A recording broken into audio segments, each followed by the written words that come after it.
Happy Mother's Day, everybody. Wow, that was tragic. I was in a pretty good mood until just right there.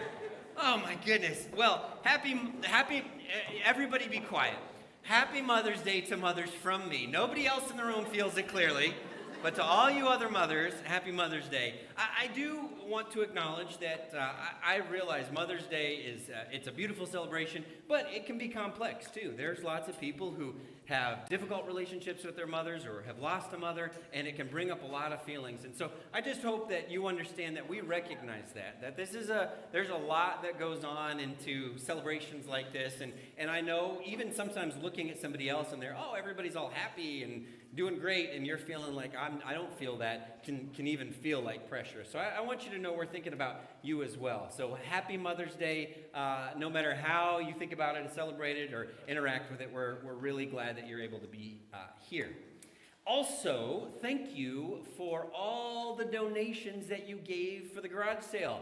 We raised a good chunk of money to help send some teenagers down to Mexico, and it was through stuff you had sitting in your closet for decades, and that's really impressive. It's just sitting there, all that money just sitting there.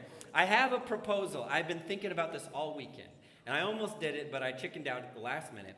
But I thought it would be awesome if some year at our garage sale, what happens is you church members, you donate, and then you come shop for an outfit that you wear Sunday, and then you can just look at everybody and be like, oh yeah, that used to be mine, or I used to fit in that. Wouldn't that be awesome? That'd be so cool. I almost wore this suit coat, and you guys, I look good, but it just took a little more than I had to pull off, and it belonged to a girl before me, so I thought that might be weird too. We are in our series, A Radically Generous Heart. And let me just say this on the outset. We're not going to try to recover everything we talked about last week, but if you were here last week, you know that we tried to address head-on the difficulty of talking about the concept of generosity at church, because people feel like it's, you're just asking me for my money. I've told you this story before, but let me just tell it to you really quick because it's really funny and it involves one of my children, and I like telling stories about them. But Liam, my youngest, when he was probably 9 or 10, he said, Dad, does the church pay you? And I said, yes, they pay me. And then you could see the wheels spinning in his mind, because he was like, well, wait, they pay you. So what you're saying is that when you encourage people to give money, you're encouraging them to give it to you. He didn't say that, but you could tell those wheels were turning. And he thoughtfully, I've said this before, but I still think it's funny. He goes, so it's just a scam? And honestly, that's how a lot of people feel about the relationship of church and money and all that. And I hope we dealt with that enough last week. And if you have some concerns, some anxieties, some worries about that, then just go back and listen to the sermon from last week, because we really tried to nail the idea that generosity is not just about money. It's not less than money, but it's not just about money. And it's not about what the church needs from you. It's about how we need to loosen the stranglehold, not just money, but anything that we are required to share has on our lives, our energy and our time and any of the resources. We talked about that a lot last week, and that's the slide that you're seeing there. Let me do a quick poll in the room, okay? Who is more generous, men or women? Women. See, you got to say that because it's Mother's Day. Most of the time. All right, women, okay. Who is about to split the room? Who is more generous? Young adults, middle-aged adults, or older adults? I didn't include kids, because kids are super generous generally. But young adults, middle-aged adults, older adults. Young adults, how many of you think young adults? Okay, a young adult thinks that. All right. How many of you think middle-aged adults? Okay, yeah. How many of you think older adults? Okay, the older. No, I know there's a mix. You're not all answering that way. That's very interesting. Okay, what percentage of adults give, of those generous adults that you're talking about? Is it 10% or less give? Is it 10 to 30%? Or is it 30% or more? So how many of you think it's just 10% or less? All right, okay, yeah, cynics in the room. How many of you think it's 10% to 30%? Okay, and how many of you are like, oh, people are just so generous and they give 30% or more? Okay. My dad is a bell ringer for the Salvation Army. You know what I'm talking about? You've seen them. You've walked past them trying not to make eye contact when you go into the store. You know who I'm talking about. I know. My dad is an international man of mystery. You're like, what doesn't this guy do? I know. Well, earlier this week, I called him and I said, hey, tell me a little bit give me some data about generosity when you're bell ringing for the Salvation Army around the Christmas season. Because, Christmas season, everybody's a little bit more into it. He sets up at the Walmart in Woodbury, so he sees some of you, just so you know. He has the red bucket, rings the bell, and I asked him, this is empirical data, folks. This cannot be disputed. It's double-blind studies. Overall, women are more generous than men. Yeah, good job, ladies. Yeah, round of applause for yourselves. And then overall, middle-aged adults are more generous than any other category. It's very interesting. Yeah, very good. Yeah, it's very smattering of a fly. It's fine. And then the third one I thought was interesting, but overall, about 10% or fewer, 10% or less give. So that's when you guys were wrong. It's 10% or less. And he said, this is my dad, said the number one most generous demographic that comes into the Walmart to shop are middle-aged women. And I did not ask him to define middle-aged women, but I thought it was interesting. I am assuming most of that is mothers, right? That's probably a lot of the people who are very generous are mothers. And I didn't ask that so he would give me that answer, but I thought that was pretty cool. Now, if you would like to change the perception that my dad has of you and your demographic, well, then you need to go shopping at Walmart in late November or December, and you can change that. He did say, I will offer you this one piece of advice. He said people are more generous when you play a little Christmas music. So there you go. That's what it was.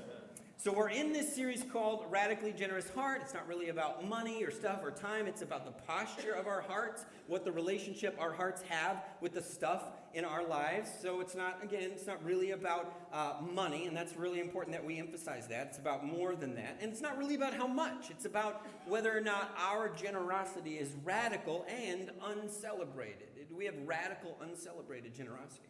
So let me tell you a totally not true story that you have probably seen on Facebook, which there's a lot of not true stuff on there.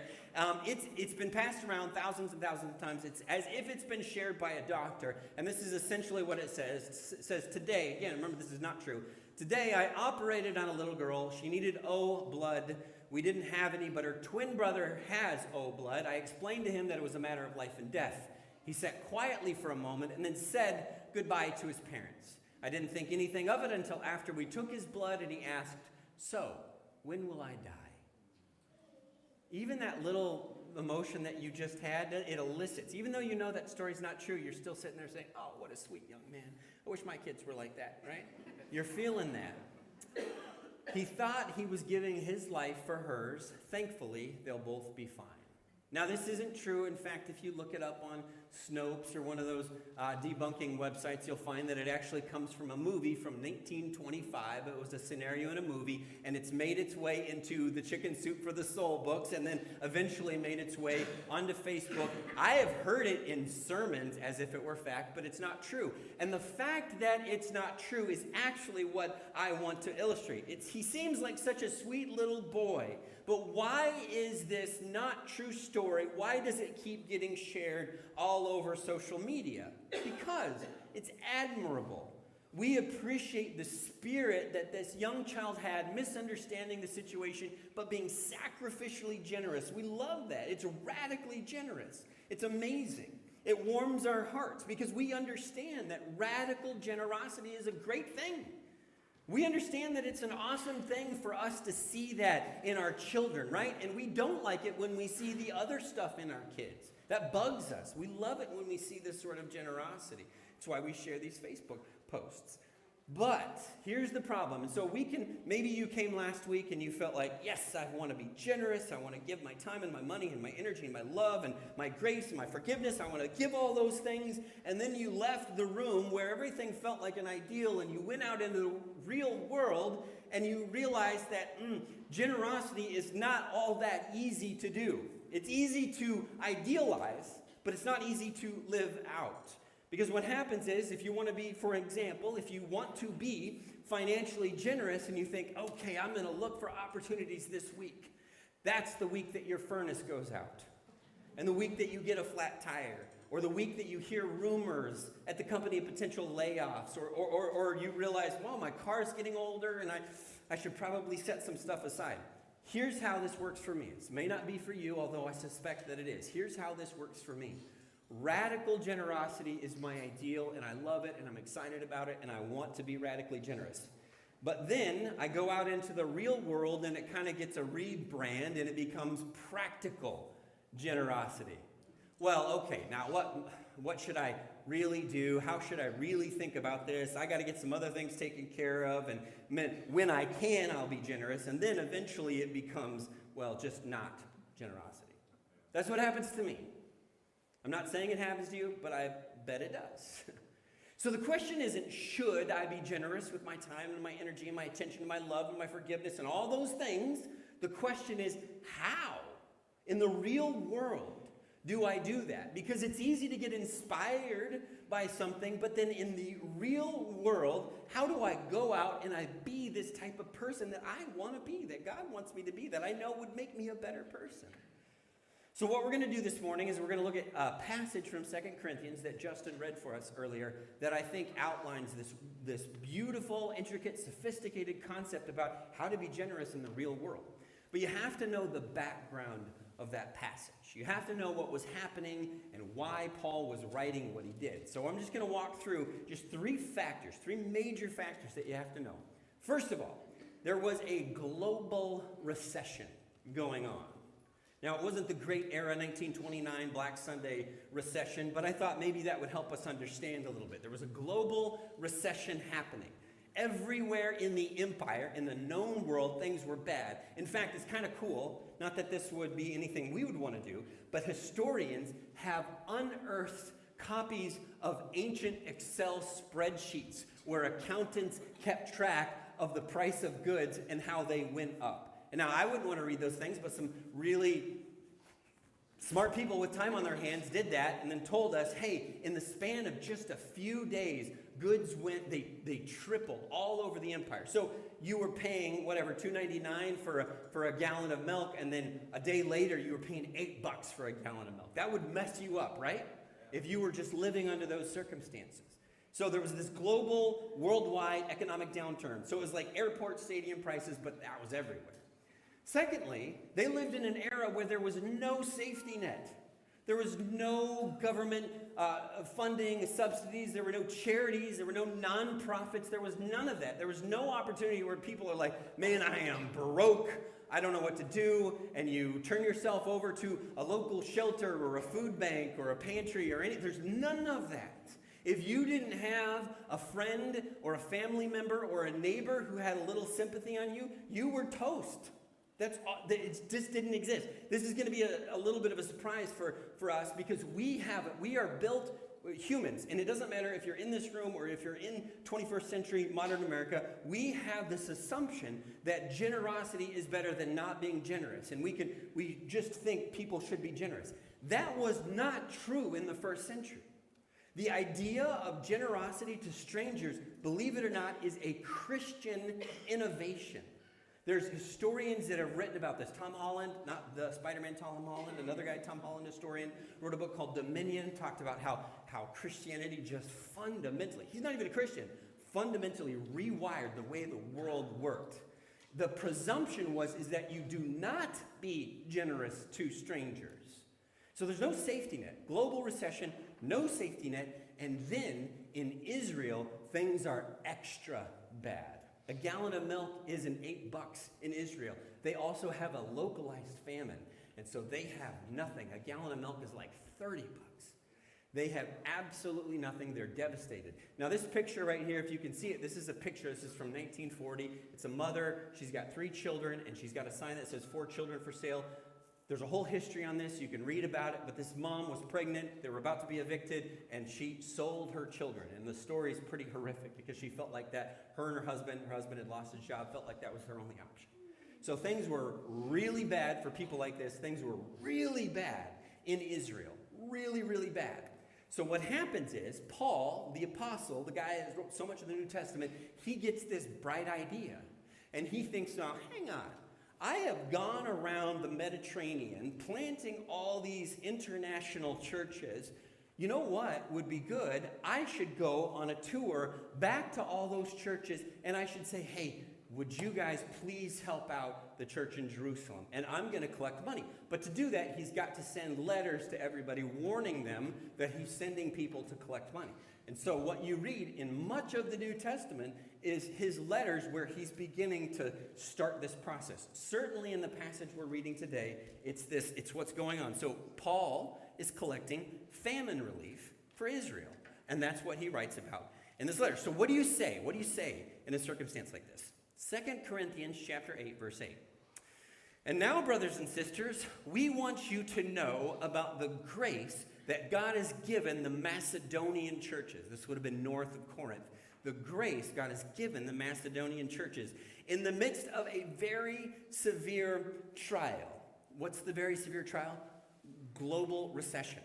In the midst of a very severe trial, their overflowing joy and their extreme poverty welled up in rich generosity. For I testify, they gave as much as they were able and even beyond their ability. Paul addresses the irrationality of generosity head on. He says, yes, it's irrational, and he writes about it. Do you remember the moment that your relationship with money changed? You were probably college or post-college. You remember? You remember the first time it changed? You had to pay for something dumb, like insurance?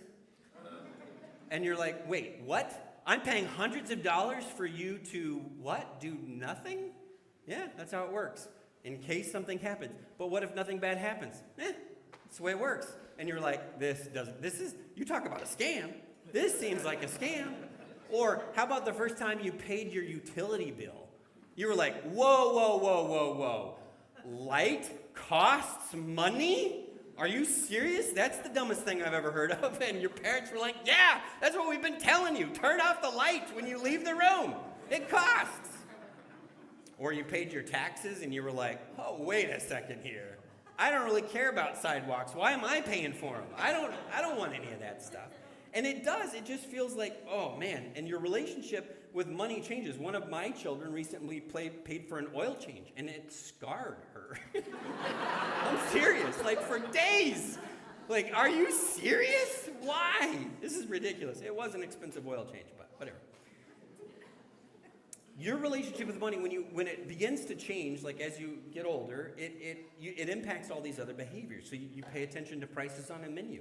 I don't know, maybe you were wired like this as a kid, but most of us as we're a kid were just like, I want that. And you're not paying attention to the price, but your parents are. And you're like, nope, we order off the kids' menu. But Dad, I'm 14. You look 12. It's fine. Don't worry about it.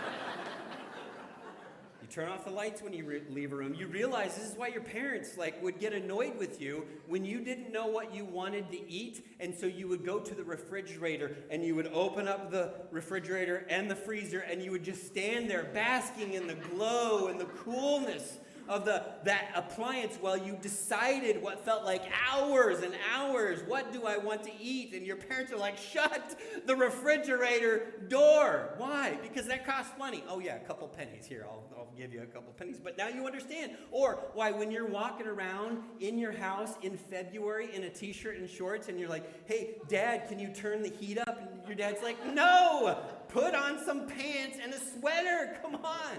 Because your relationship with money changes and it changes your behaviors too. And it all makes sense now. Now I want you to notice the adjectives in this passage. This is really cool what Paul is doing. Notice this. In the midst of, look at very severe, overflowing, extreme, and rich. You notice what he's trying to do here. He's building a case here.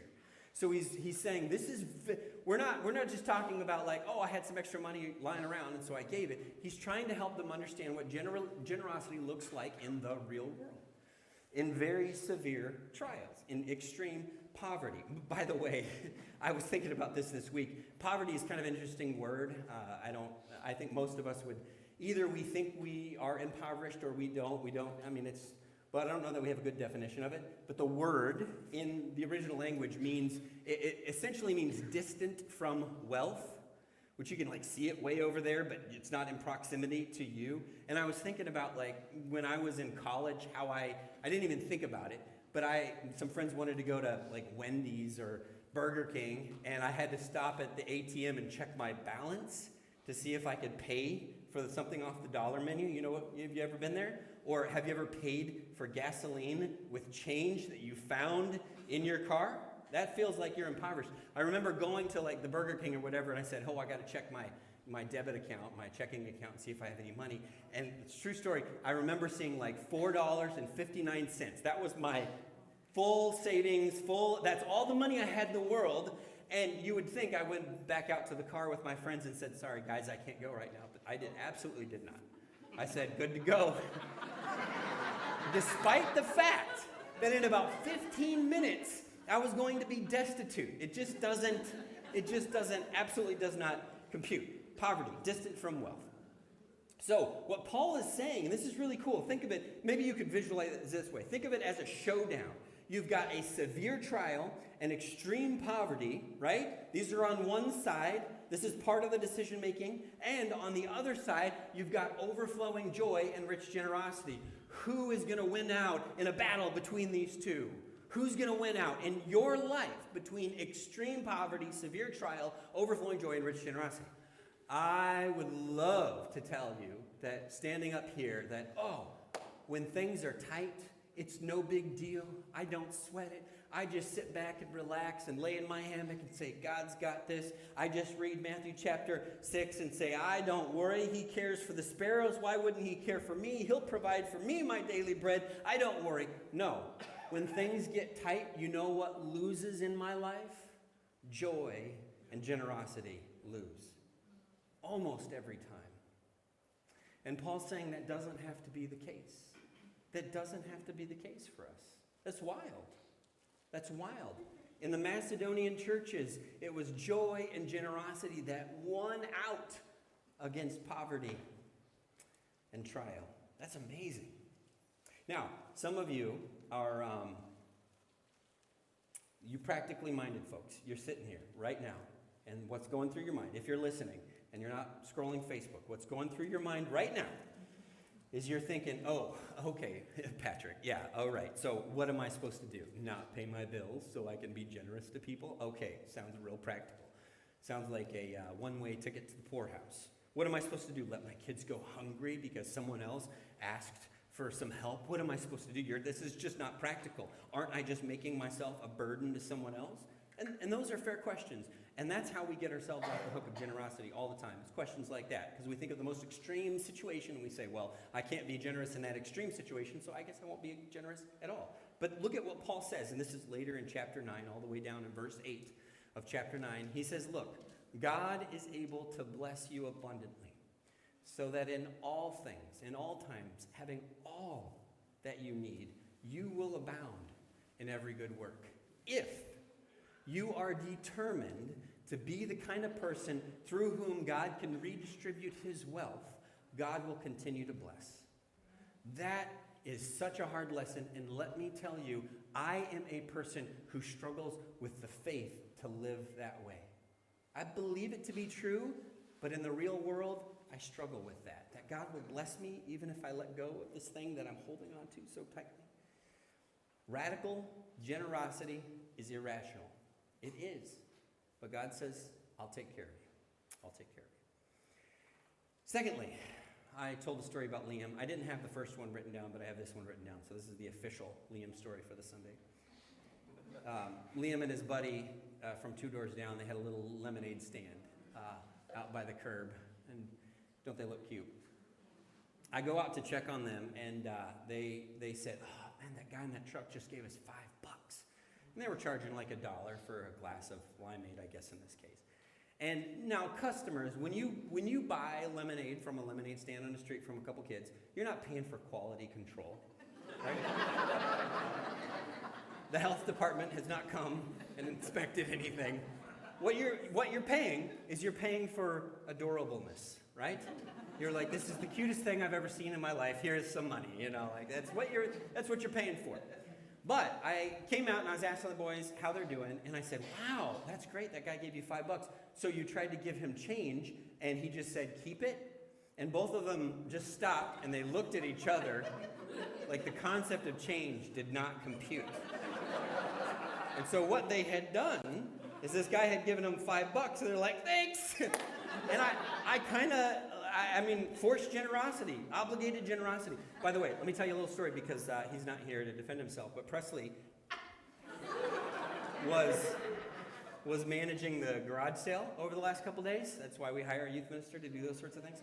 And I told him, people will try to negotiate, but just remember that we're trying to raise money for a trip to take a bunch of kids to Mexico. They'll try to, give you less money than something's worth. I did not prepare him for that. His personality, 2 ladies came in, and I don't think I could have handled these 2 ladies. Well, if you know me, I give things away like right and left. I don't think the hardest negotiator in here could have handled these 2 ladies. Because they pulled up this pile of stuff, and they set it on the desk, and he counted it up like he was supposed to, and he'd be like, okay, that's, $20 or whatever, and they're like, here's $13, and just walked away. Now, here's what's funny. Like, that's not even a negotiating tactic. Like, where did the number 13 come from? It's not like it's easier to pay 13 than 20, and they just walked away. And what is Presley supposed to do? There were 2 ladies. The next lady came up, and he said, okay, well, that'll be, whatever it was, $15. And she goes, here's 7. And then they just both left. What are you supposed to do? We are very generous, but it was out of obligation. It was out of, we just had to. Just like the poor guy in the pickup truck with Liam and his buddy. He didn't mean to be generous, they just didn't give him change. I think that's called stealing. Now, we unconsciously, we conflate, and you've probably been doing it this morning in the last two weeks, or a week, we conflate generosity and guilt. I gotta be generous. Those are 2 things go together. I should give, but I don't really want to. Paul very deliberately, very intentionally keeps them far apart. Notice what he says, verse 8, I am not commanding you. 8:12, for if the willingness is there. 9:5, then it will be ready as a generous gift, not one grudgingly given. Verse 7, each of you should give what you've decided in your heart to give, not reluctantly or under compulsion, right? This is super fascinating, super sophisticated, right? So you need to buckle in your brains for just a second at what Paul's getting at here. Nowhere else, when Paul or any other scripture or author of scripture talks about virtue, nowhere else do they say, oh, do that if you want to. Think about this. Nowhere else does Paul say, hey, if it feels right, try not to lie. Hey, if you can and, it works out in the situation, try not to commit adultery. If it's, well, I don't want you to feel obligated, but try not to, right? If you can. Nowhere else. He doesn't do that anywhere else, but yet, when it comes to the virtue of generosity, he understands that obligation and guilt have to be separated because obligation destroys generosity. It's not generous if it's obligatory. It's not generous if you hand a child a $5 bill and they just don't give you change. Right? You're not being generous. And so Paul's very careful to separate those 2 things. Generosity and obligation are at odds. In my years as a minister, I have heard one particular line of reasoning thousands of times. Thousands of times. You might have said it. I might be talking about you here. I don't recall specifically. I've heard it so much. Someone is trying to explain to me why they don't do something that is pretty straightforward and good. Why they don't read their Bible. Why they don't pray. Why they don't come to church. Why they don't, try to enhance their relationship with their wife. Why they don't, whatever it is. They're trying to explain why they don't do something that is basic and good. And they say, I would only be doing it out of guilt. So I don't want to do anything out of guilt because my heart wouldn't be right. So maybe eventually my motives will be better, but right now I just don't feel like it. Now that's true. Listen, doing something good for bad motives, the Bible calls hypocrisy, right? We know that. Doing the right thing out of obligation is pretty unfulfilling. Have you ever done that? Have you ever done the right thing and it's just like, but you felt like you had to? It doesn't feel good. It's not fun. But Paul, so what he doesn't say, and this is really important, this is the seatbelt on your brains kind of thing. Paul doesn't say, okay, well then just don't be generous. Just don't give. Paul says, Fix it and then do it. Fix it and then do it. Don't just walk away saying, I don't feel it, so I'm not going to do it. Paul says, no. In fact, in this letter, Paul writes, I'm sending Titus to you, and I wanted to warn you that Titus is coming to prepare you so that you will be generous. Not that you don't do it, but that you fix your heart. I mean, imagine any other scenario in which we tried to employ that excuse. I don't go to my kids' baseball games because I'm just not into it, so I don't go, and, he'll just have to grow up without a father figure in his life. No! You would say, fix it, and then do it. That's how you would approach a scenario like that. That's all Paul is saying. Fix it, and then do it. Obligation does destroy generosity. The solution is work on your desire. Finally, last point I'm going to make, and then we're going to wrap up. And we'll, never mind. I was going to tell you something, and I decided to keep it a secret. Yeah, not going to happen. It's a cliche, but, a lot of you have done volunteering at places like Feed My Starving Children, or you've been up watching TV, and they'll have, Save the Dogs or the Whales or something like that, and they'll have these pictures of these really sad whales or these really sad dogs. I don't know what a sad whale looks like. I just thought about that. But they'll have these pictures of these really sad dogs, or maybe it's to give money to some, famine relief, and they'll have these pictures of these really hungry-looking kids with big eyes, and it'll be something like, hey, for less than a price of a cup of coffee, a week, you can alleviate hunger and start, you've heard all that. It's the appeal to compassion, the appeal to pity. Paul has a desperate scenario that he's dealing with. These churches in Jerusalem are in trouble. It's bad for them. They're going through some hard times. And it's interesting, throughout this passage about generosity, Paul never once appeals to compassion.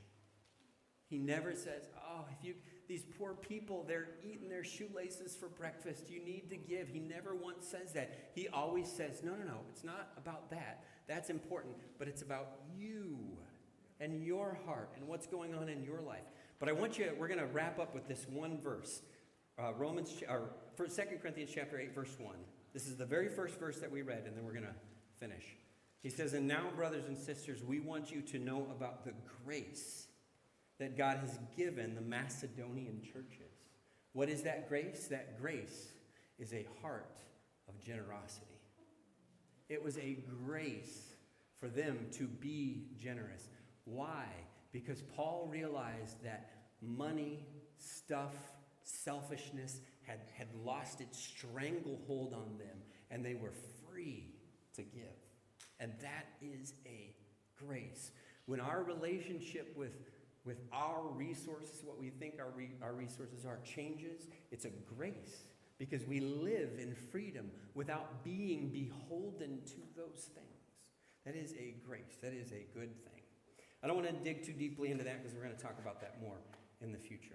But for now, I want us to think about the fact that you are going to have opportunities for generosity, and your generosity is going to come into conflict with real world circumstances that just totally deflate the idealism you may feel.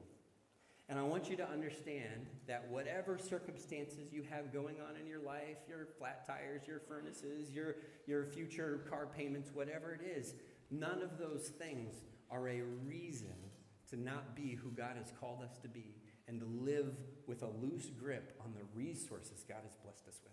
Whether it's financial, but whether it's grace or forgiveness or love, to live with a loose grip and spread those around. Generosity, any kind of generosity, is the evidence of God's grace in our lives. We're going to sing a song in closing. I'm going to ask the praise team to come back up on stage and sing with us, and we're going to sing together, and then we're going to pray and be dismissed. Moms, any women, really, doesn't have to be moms. Don't forget to grab a little something on the way out. There'll be some teens near the door to share that with you. And dads, if you have forgotten to get your wife something on behalf of your small children, reservations, opentable.com, whatever you need to do, do it now. Do it now. Let's go ahead and stand together as we sing.